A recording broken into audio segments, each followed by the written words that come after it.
महीना है, राइट, इसमें हम फास्टिंग करते हैं, और ये जो फास्टिंग है ये केवल और केवल आपके मेंटल को और फिजिकल हेल्थ को तो इम्प्रूव करती है, साथ ही इसे सिंबलाइज किया जाता है किसी फास्टिंग को क्लींजिंग ऑफ सोल, आपकी सोल को भी क्लीन करती है, क्योंकि कितनी देर कितनी आवर्स आपको सुरूर से लेकर इफ्तार तक जो आर है उसमें आप फास्ट कर रहे होते हो, ना पानी पीना होता है ना ही कुछ खा रहे होते हो, तो आपको अपनी बॉडी पे कमांड भी आता है, राइट।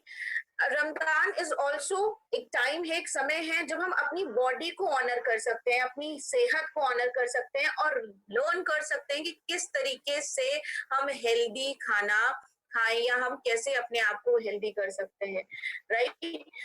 ये जो पार्ट है इसमें जो है ना कुछ खाते हैं ना पीते हैं पूरे दिन, राइट, जिससे आपकी बॉडी को रेयर चांस मिलता है डिटॉक्सिफाई करने के, स्पेशली डाइजेस्टिव सिस्टम को पूरे महीने में। नहीं तो आमतौर पे होता क्या है, जनरल वे में सुबह से रात तक जो है हम खाते ही रहते हैं, राइट। सो डाइजेस्टिव सिस्टम को रेस्ट करने का या क्लीन करने का टाइम नहीं मिलता, तो रमजान एक बहुत ही अच्छा मौका है जिसमें क्या कर सकते हैं, आप अपनी बॉडी को क्लीन कर सकते हैं, राइट।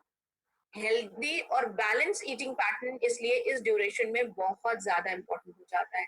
एक बहुत का बड़ा कारण ये भी है कि मोस्ट ऑफ द पार्ट में रमजान के समय जो मुस्लिम्स होते हैं, राइट, वो अपने काम को नहीं रोकते। अगर आप ध्यान दें तो उन्हें घर जो उनका रूटीन वर्क है, जिनको ऑफिस जाने का है, अभी तो चूंकि लॉकडाउन के समय काफी लोग घर में होंगे, लेकिन रूटीन वर्क है, फीमेल्स हैं, राइट, रूटीन जो वर्क रहता है या वे में वो भी करते रहते हैं और उसके साथ वो फास्टिंग रखते हैं, सो वो और ज्यादा डिफिकल्ट हो जाता है।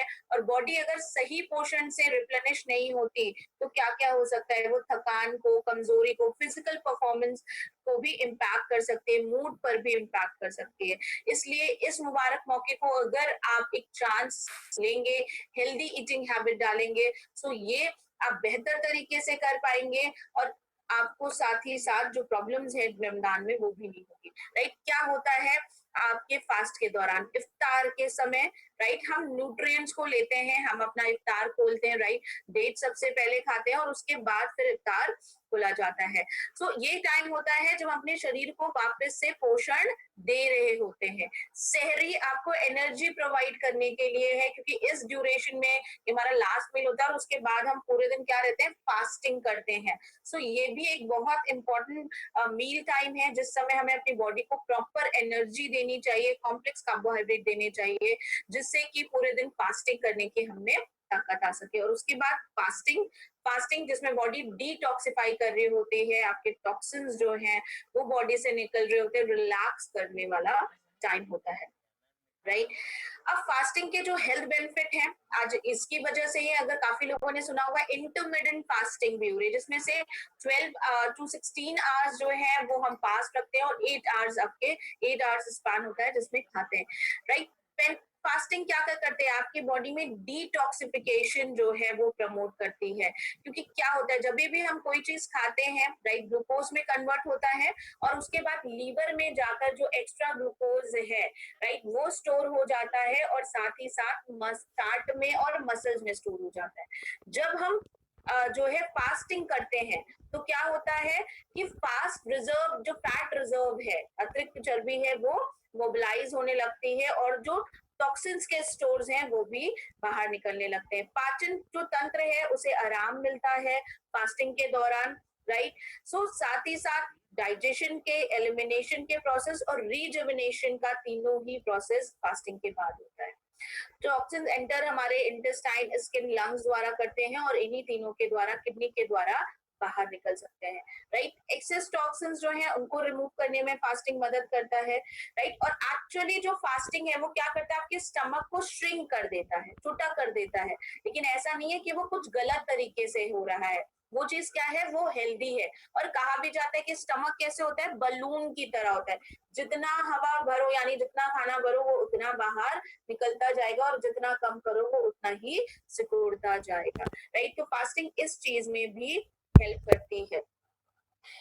क्या क्या प्रॉब्लम हो सकते हैं, पोटेंशियल कॉम्प्लिकेशंस, क्योंकि अगर आप सही न्यूट्रिएंट नहीं ले रहे हैं, ऑलरेडी पोषण में कमी है और आपका लंबा आवर्स है फास्टिंग का, कई बार बाहर भी जाना पड़ता है, धूप वगैरह से भी नुकसान होता है, राइट। सो डिहाइड्रेशन और हंगर की प्रॉब्लम आ सकती है।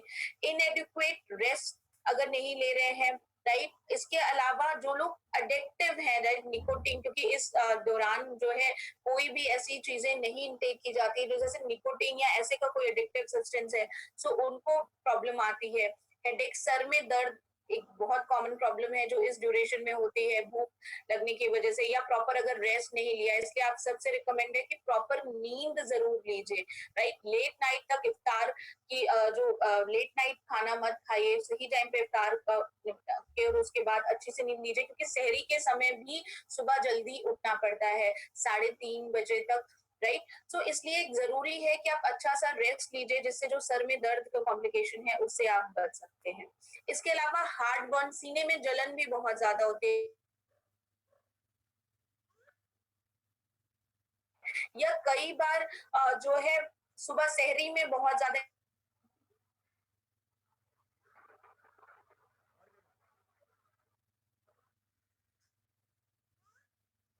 फूड्स में समोसा, कचौड़ी, आपके कीमाज, हलीम्स, ये सारी चीजें इंक्लूड की जाती हैं, राइट। जो बहुत बड़ा कारण हो सकता है हार्ट बर्न का, एसिडिटी करा सकता है, राइट। फ्राइड फूड्स, डिहाइड्रेशन है स्पेशली, मैं उनसे जानना चाहती हूँ कि एक्चुअली वो क्या क्या चीजें इंक्लूड करते हैं, क्या खाते हैं इस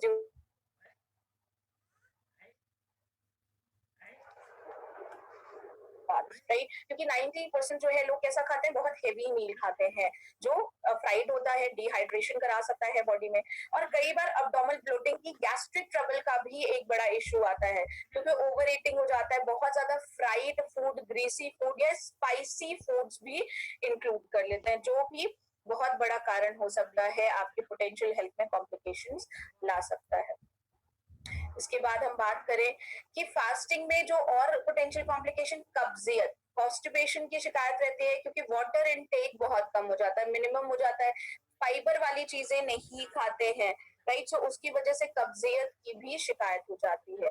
और डिहाइड्रेशन भी एक बहुत बड़ा कारण है इस ड्यूरेशन में, क्योंकि आप बॉडी को हाइड्रेट नहीं कर रहे होते हो ड्यूटी आपके फास्ट की वजह से, राइट। सो अगर बॉडी को अच्छे तरीके से हाइड्रेट नहीं किया गया है तो भी इशू आता है। हाइड्रेशन क्यों बहुत ज्यादा इंपॉर्टेंट है? हाइड्रेशन आपके स्किन के लिए, राइट, आपके कैलोरीज को कंट्रोल करता है, आपके हार्ट हेल्थ को अच्छा रखता है, मसल्स को एनर्जाइज करने में मदद करता है, ब्लड के लिए, साथ ही साथ किडनी को हेल्प करता है टॉक्सिन्स को रिमूव करने में, और आपके ब्लड को भी बेहतर करता है। तो हाइड्रेशन बहुत ज्यादा इम्पोर्टेंट है, राइट। प्लेंटी ऑफ वाटर जो है आप लीजिए, अपने बॉडी को हाइड्रेट करिए ड्यूरिंग रमजान, ऐसी चीजें लीजिए जिनमें लिक्विड चीजें ज्यादा हो, राइट। इफ्तार और सुरूर के बीच में अच्छी तरीके से पानी पीजिए, राइट। एंड स्पेशली वो लोग जो गर्म जगहों पे रहते हैं, राइट, उनके लिए बहुत ज्यादा इंपॉर्टेंट है कि वो अपनी बॉडी को हाइड्रेट करके रखे, राइट। जो आपके फास्टिंग के दौरान लूज हो रही, कम से कम 10 ग्लास पानी जरूर इंक्लूड करना चाहिए। आप इसके लिए डिटॉक्स वाटर ले सकते हैं, शरबत ले सकते हैं, राइट, तरह तरह की ड्रिंक्स ले सकते हैं। कैसे आप 7 तरीके हैं जिनसे आप रमजान में अपने आप को हाइड्रेट रख सकते हैं। कम से कम 2 ग्लास पानी जरूर पीजिए सहरी में, राइट। इफ्तार को जो है वो जूस से शुरुआत मत करिए, राइट। इफ्तार के दौरान जो है जूस मत लीजिए, उसकी जगह होल फ्रूट खाइए, राइट। अगर आप होल फ्रूट खाते हैं तो वो आपको फाइबर भी देता है, विटामिन मिनरल भी देता है, राइट। इसके साथ साथ आप नाइट प्रेयर्स में जब जा रहे हैं तो अपने साथ स्मॉल वाटर बॉटल्स लेके जाइए, राइट। और वो बॉटल आपके हाथ में हैंडी रहेगी तो आपके लिए पीना आसान होगा। पानी घूट घूट कर पीजिए, एक साथ बहुत सारा पानी नहीं पीना चाहिए। इसके बाद चाय और कॉफी जो है वो सुरूर के समय अवॉइड करिए, क्योंकि अगर आप बहुत ज्यादा चाय और कॉफी पियेंगे तो उसकी वजह से भी बॉडी में डिहाइड्रेशन हो सकता है, right. Never chug 4 to 5 glasses water thinking it will help. एक साथ बहुत सारा पानी मत पीजिए, क्योंकि अगर आप एक साथ बहुत सारा पानी पी रहे हैं तो क्या होगा, वो एक साथ ही आपकी बॉडी से निकल जाएगा, राइट। सो आप वाटर स्टोर नहीं कर पाएंगे, इसलिए जरूरी है कि थोड़ा थोड़ा करके सिप वाइज पीजिए पानी। ऐसे फ्रूट्स एंड वेजिटेबल खाइए जिनमें वाटर का कंटेंट अच्छा हो, राइट। बाहर जाना अवॉइड करिए, स्वेटिंग स्पेशली बहुत ज्यादा पसीना या गर्मी है तो स्वेटिंग अवॉइड करिए क्योंकि वो भी बहुत बड़ा कारण होता है बॉडी में डिहाइड्रेशन करने का, राइट। इफ्तार lose to balance energy level के लिए इसमें 3 डेट से हम इफ्तार अपने जो है फास्ट को ब्रेक करते हैं ट्रेडिशनल वे जो होता है, राइट। डेट्स बहुत ही अच्छा सोर्स है फाइबर का।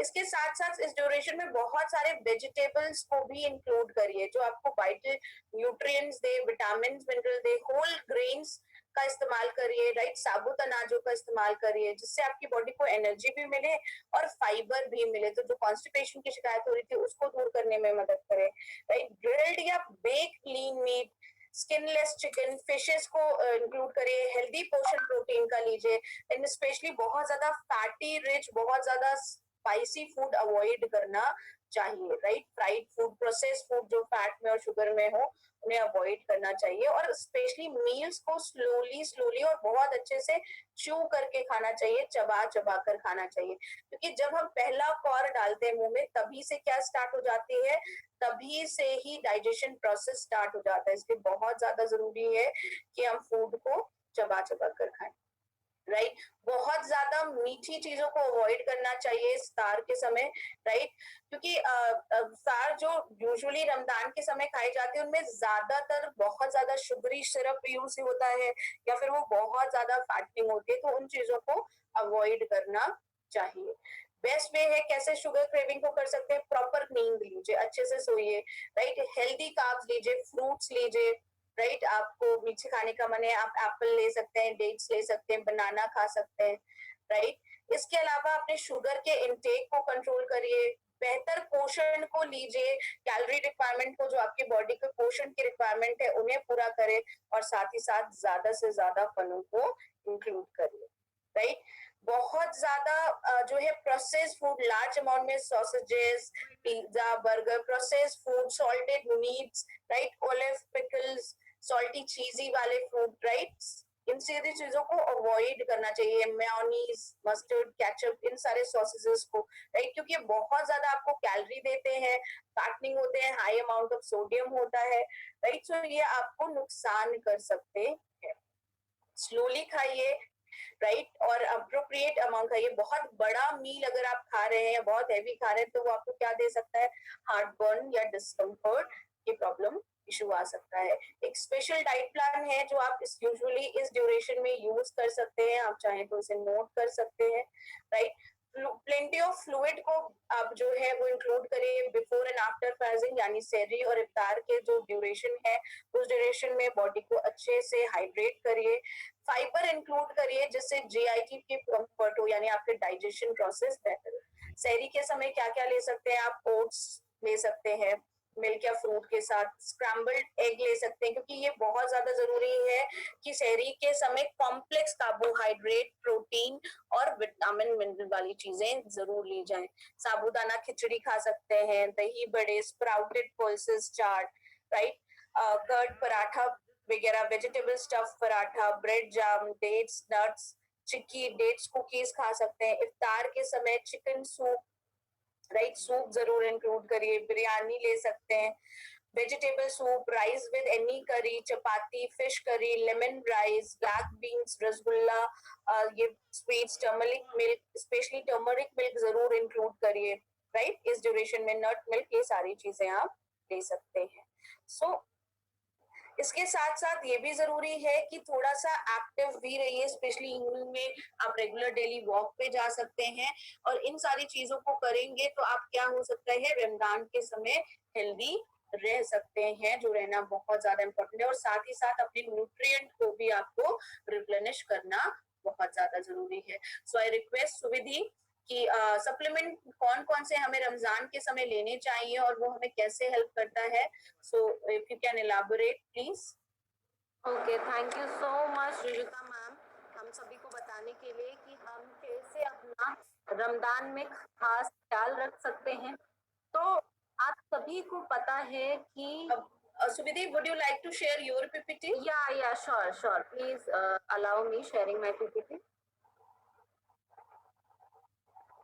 ओके, सो आप सभी को पता है कि हमें अपना ध्यान रखना चाहिए रमजान के टाइम पे या नॉर्मली कभी भी बट ये समझना भी बहुत ज्यादा जरूरी है कि हमें कौन कौन से सप्लीमेंट्स भी लेने चाहिए ताकि हमारी बॉडी और ज्यादा नरिश्ड रहे और ज्यादा इम्प्रूव्ड रहे और हमें कोई भी दिक्कत ना हो। आई रिक्वेस्ट रुचिता मैम कि मैम आप मुझे होस्ट बना दे so that I can share my screen.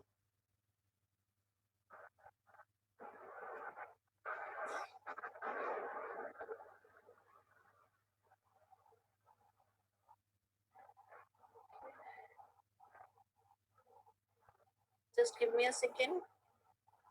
Okay. Okay. Done, ma'am? Okay, done. Thank you so much. So now अब हम देखते हैं कि हम कौन कौन से सप्लीमेंट्स ले सकते हैं और सप्लीमेंट लेना क्यों जरूरी है, रमजान के समय में भी क्यों हमें स्किप नहीं कर जरूरी है कि सक्रियता बनी रहे, अच्छे अमाउंट में एनर्जी बनता रहे, इसीलिए हमें सप्लीमेंट लेना बहुत जरूरी है। साथ में कई बार जैसे रिजिता मैम ने थोड़ी देर पहले आप सभी को बताया कि आपको कौन कौन से फूड खाने चाहिए, आपको अपना गैस्ट्रो इंटेस्टाइनल हेल्थ अच्छा रखना है, पेट पे ध्यान देना है। कई बार जब हम बहुत ज्यादा अचानक से हेवी खा लेते हैं या पूरे दिन में पानी नहीं पीते हैं तो कई बार हमें डिहाइड्रेशन, एसिडिटी की प्रॉब्लम हो जाती है, गैस्ट्रिक दिक्कत हो सकती है। तो इसीलिए हमें अच्छी मात्रा में सप्लीमेंट्स खाना है और डेली खाना है। ये नहीं कि हमने एक दिन खाया और उसके बाद नहीं खाया, तो आपको डेली सप्लीमेंट्स को खाना जरूरी है। आप कैसे लेंगे? कैप्सूल्स को डोसेज के हिसाब से जैसे जैसे मैं आपको बताते जाऊंगी। तो पहला है सप्लीमेंट हमारा कोम्बायोटिक्स। कोम्बायोटिक्स के बारे में बात करें तो कोम्बायोटिक्स क्यों जरूरी है? हमारे पाचन क्रिया को अच्छा बनाए रखने के लिए और साथ में हमारी रोग प्रतिरोधक क्षमता को अच्छी करने के लिए। आप सभी को पता है लॉकडाउन का टाइम है और बीच में ही हमारा शुरू हो गया है रमजान का टाइम, तो कहीं भी हमें कोई भी दिक्कत ना हो, हमारी इम्यूनिटी बनी रहे, इम्यूनिटी अच्छी रहे, इम्प्रूव रहे, हम हेल्दी रहे, तो इसीलिए कोम्बायोटिक्स लेना जरूरी है। इसमें जो प्रोबायोटिक्स होते हैं वो आपकी पाचन क्रिया को अच्छा रखने में, मजबूत रखने में मदद करते हैं। तो आपको कितना लेना है कोम्बायोटिक्स? 1 से 2 कैप्सूल रोजाना खाना खाने के साथ या खाना खाने के तुरंत बाद लिया जा सकता है। आप ये भी ध्यान रखें, पर्सनल एडवाइस जो मैं आप सभी को देना चाहूंगी कि आप जब भी रमजान का पूरा फास्ट का टाइम खत्म हो जाता है, जब आप शाम को खाना खाते हैं और अगर एनी केस हो जिसमें आपको एसिडिटी लग रही हो तो उस केस में आप इलायची भी च्यू कर सकते हैं, आप इलायची च्यू करते रह सकते हैं और या फिर आप 1 ग्लास पानी में 1 से 2 इलायची को बॉईल करके उसे छान के 1-2 ग्लास पानी पी सकते हैं, थोड़ा थोड़ा सिप सिप करके। ये भी काफी फायदेमंद रहता है, एक घरेलू नुस्खा है। तो नेक्स्ट चलते हैं करक्यूमिन प्लस पे। करक्यूमिन प्लस लेना हमारे लिए क्यों जरूरी है? क्योंकि अगेन हमें गैस्ट्रिक बेनिफिट पे तो ध्यान रखना ही है, हमारे बॉडी में इंटरनल जो भी ऑर्गन्स हैं वो ठीक से काम करते रहे, हमारा पेट, लिवर अच्छे से काम करता रहे, इसके लिए जरूरी है कि हम करक्यूमिन लें। अगर शरीर में किसी भी टाइप की सूजन भी आ रही है तो ये उसे कंट्रोल करेगा, दर्द हो रहा है तो उसे भी कंट्रोल करेगा और एंटी कार्सिनोजेनिक इफेक्ट भी देता है बहुत अच्छा, यानी कैंसर की प्रॉब्लम से लड़ने में मदद करता है, कैंसर की प्रॉब्लम को दूर रखता है। आपको करक्यूमिन भी कितना लेना है? 1 से 2 कैप्सूल दिन में 3 बार लिया जा सकता है खाना खाने के बाद। याद रखें करक्यूमिन गर्म प्रोडक्ट है, तो अगर किसी को गर्म तासीर की चीजों से दिक्कत होता है तो वो साथ में आंवला या एलोवेरा भी ले सकते हैं। नेक्स्ट है आपका detox food patch. Detox food patch के बारे में बात करें तो डिटॉक्स फूड पैच आपको लगाना जरूरी है क्योंकि आपको जैसे अभी थोड़ी देर पहले रुचिता मैम ने बताया कि आपकी शरीर डिटॉक्स भी हो रही होती है आपके रमजान के रूटीन से। आप जब फास्ट करते हो तो आपका बॉडी डिटॉक्स मोड में चला जाता है, तो आप अगर फूड पैचेस भी लगाएंगे तो फूड पैचेस लगाने के द्वारा आपके शरीर में जो भी हार्मफुल केमिकल्स हैं, जो भी टॉक्सिन्स हैं, वो धीरे धीरे करके आपके शरीर से बाहर निकलता है। इसीलिए आप रात को अपने पैरों पे डिटॉक्स फूड पैच लगा सकते हैं। आप का जो डिटॉक्स फूड पैच है उसके डब्बे पे कई और जगह भी फूड पैचेस लगाने को बताया गया है। आप चाहो तो अपने कमर में, हाथ में या जहां भी आपके शरीर में कहीं दर्द है, पेन है, तो भी आप फूड पैच लगा सकते हो। बट ये ध्यान रखें कि अगर आप पैर पे अपने फूड पैच लगाते हो तो बहुत ज्यादा मात्रा में आपको इम्प्रूवमेंट मिलता है, ज्यादा से ज्यादा मात्रा में टॉक्सिन कम होता है। आप किसी और शरीर के पार्ट पे लगाओगे तो केवल उस पार्ट पे आपको रिजल्ट मिलेगा, राइट। तो इसे आपको रात भर लगाना है, 6 से 7 घंटे लगाना होता है।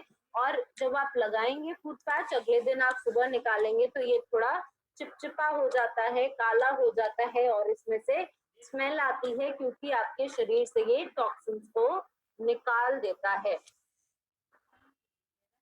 नेक्स्ट है आपका प्रोटीन पाउडर।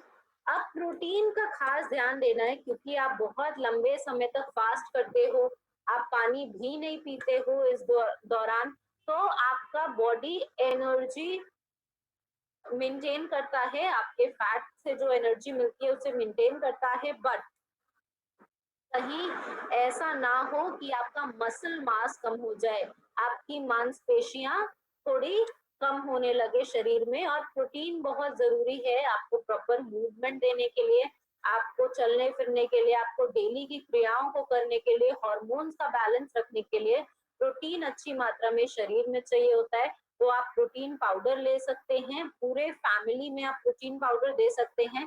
12 या 12 साल से ऊपर बच्चों को ये वाला प्रोटीन पाउडर दिया जा सकता है।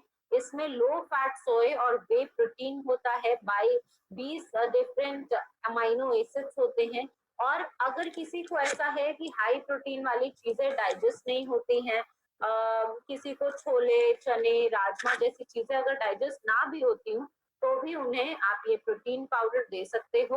आप 1 ग्लास पानी या दूध, छाछ, दाल, किसी भी लिक्विड वाली चीज में मिला के प्रोटीन पाउडर को ले सकते हो। आपको दिन में कम से कम 1 स्कूप प्रोटीन पाउडर लेना है। आप जब खाना खा रहे हो, खाना खाने के थोड़े पहले भी ले सकते हो। तो प्रोटीन पाउडर आपको अपने रूटीन में रखना जरूरी है, सो दैट आपका लिबिडो मेंटेन रहे, आपका बॉडी में एनर्जी मेंटेन रहे और आपका वेट कम ना हो, आप वीक ना हो जाए। अगर वेट कम होता है फैट के कम होने से तो वो बेहतर है, लेकिन हमें मांसपेशियों को कम नहीं करना है, राइट। नेक्स्ट सप्लीमेंट है एलोवेरा। क्योंकि कई बार लोगों को एसिडिटी की प्रॉब्लम होने लगती है, गैस्ट्रिक प्रॉब्लम होने लगती है। जब आप पूरे दिन फास्ट करके, रोजा करने के बाद जब खाना खाते हो तो कई बार आपको पाचन क्रिया में दिक्कत होने लगती है, तो आप एलोवेरा लीजिए।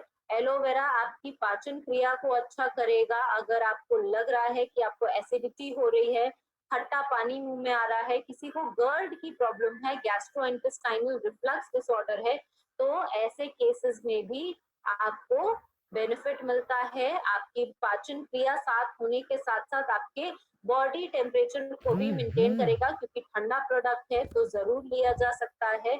अगर आपको हेल्दी रहना है, फिट रहना है, तो भी आप एलोवेरा का सेवन कर सकते हैं। आपको एलोवेरा 1 से 2 कैप्सूल रोजाना खाना खाने के साथ या खाना खाने के बाद ले सकते हो आप। अगर आप कोई भी गर्म प्रोडक्ट ले रहे हो तो उसके साथ भी आप एलोवेरा ले सकते हो। नेक्स्ट है आंवला। आंवला के बारे में बात करें तो आंवला कूलिंग एजेंट है, ठंडा प्रोडक्ट है। गर्मी के टाइम पे हमें अपने शरीर को, हम ऑब्वियसली क्योंकि मौसम गर्म है, लेकिन शरीर को हमें शरीर के टेम्परेचर को बैलेंस करके रखना है। हमें ऐसा ना हो कि हमारा, क्योंकि शरीर में हमें बहुत ज्यादा हीट फील हो रहा है, गर्मी फील हो रहा है, तो पेट खराब हो जाए। इसीलिए कूलिंग एजेंट्स लेना जरूरी है, ठंडी चीजें लेना जरूरी है। आप क्या क्या ले सकते हो वो हम बताते जा रहे हैं। किसी का क्वेश्चन आया है कि हम क्या नवरात्र में सप्लीमेंट्स ले सकते हैं? जरूर हिमांशु जी, आप नवरात्र में भी सप्लीमेंट्स ले सकते हैं, क्योंकि सप्लीमेंट्स आपको, जैसे हमने बताया है, फूड का सोर्स है। तो जो भी वेजिटेरियन वाले आपके सप्लीमेंट्स हैं वो सब की सब आप नवरात्र में ले सकते हो। अगर कोई परहेज नहीं करता है सप्लीमेंट्स में, तो वो सारे ही सप्लीमेंट्स ले सकते हैं। तो आपको आपको एसिडिटी कंट्रोल करने में, पीएच को कंट्रोल करने में मदद मिलेगी अगर आप आंवला ले रहे हो तो, और साथ में पाचन क्रिया भी मेंटेन रहेगी। 1 से 2 कैप्सूल आपको रोजाना लेना है आंवला का। ये आपके गैस्ट्रिक जूसेस को स्टिमुलेट करेगा और आपके पाचन को ठीक रखेगा। कई बार हम चिकन या फिर मटन ज्यादा खाते हैं जब हमारा फास्ट खत्म हो जाता है कई बार, तो ये थोड़े हमारे हार्ड फूड है, इसको डाइजेस्ट करने में आपके पेट को थोड़ा टाइम लगता है। कई बार इसीलिए हो जाता है कि हमें थोड़ी एसिडिटी भी होती है क्योंकि हम पूरे दिन फास्ट करते हैं, फिर हेवी प्रोटीन वाली चीजें खा लेते हैं। तो आप इसीलिए आंवला एलोवेरा जरूर लें ताकि आपकी पाचन मेंटेन रहे, आपको खाने को डाइजेस्ट करने में मदद मिलता रहे, डाइजेशन अच्छा रहे। तो नेक्स्ट जो सप्लीमेंट है वो हमारा कोलेस्ट्रम है। कोलेस्ट्रम के बारे में बात करें तो कोलेस्ट्रम हमारे शरीर में एनर्जी अच्छी मात्रा में देता है, क्योंकि आप पानी नहीं पी रहे हो, आप फास्ट कर रहे हो पूरा दिन, तो कई बार हो जाता है कि हमें एनर्जी कम लगने लगती है, हम थक जाते हैं और कई बार पोषण की कमी होने लगती है शरीर में। तो ऐसे केस में आपके शरीर में एनर्जी बनाए रखने में मदद करता है कोलेस्ट्रम। आपकी मेमोरी को अच्छा रखता है। अगर आपको लगता है कि किसी को भी भूलने की प्रॉब्लम हो गई, आप छोटी छोटी चीजों को भूल जाते हो, सामान कहीं रख के भूल जाते हो, तो ऐसे केसेस में भी ये सप्लीमेंट लिया जा सकता है। और कोलेस्ट्रॉम एक ऐसा सप्लीमेंट है जिसको आप बच्चों को 6 या 6 साल के बाद देना शुरू कर सकते हो। ये आपके बॉडी में जो फैट है उसका यूसेज नॉर्मल करता है और आपकी हेल्थ को इम्प्रूव रखने में, आपकी हेल्थ को अच्छा रखने में मदद भी करता है। तो आपको एनर्जी मेंटेन करना बहुत ज्यादा जरूरी है इस टाइम में, रमजान के टाइम में, तो आप कोलेस्ट्रॉम ले सकते हो। 2 कैप्सूल रोजाना लिया जा सकता है खाना खाने के साथ या बाद। अगर आप बच्चों को दे रहे हो तो इसको दूध या पानी में मिला के, इसके कैप्सूल को खोल के जो अंदर पाउडर है उसे दूध या पानी में मिला के दिया जा सकता है। तो ये सारे सप्लीमेंट्स हमें लेना बहुत ज्यादा जरूरी है। इसी के साथ हम आज अपना जो सेगमेंट है वो कंप्लीट करते हैं। आप सभी के काफी सारे क्वेश्चंस आए हुए हैं, काफी चीजें आप लोग पूछ रहे हो जो शायद ऊपर रह गई हो, स्किप हो गई हो। तो अगर आप सभी को कुछ भी जानना है, किसी बारे में कुछ पूछना है, तो आप चैट बॉक्स में लिख के भेज सकते हो और हम उस क्वेश्चन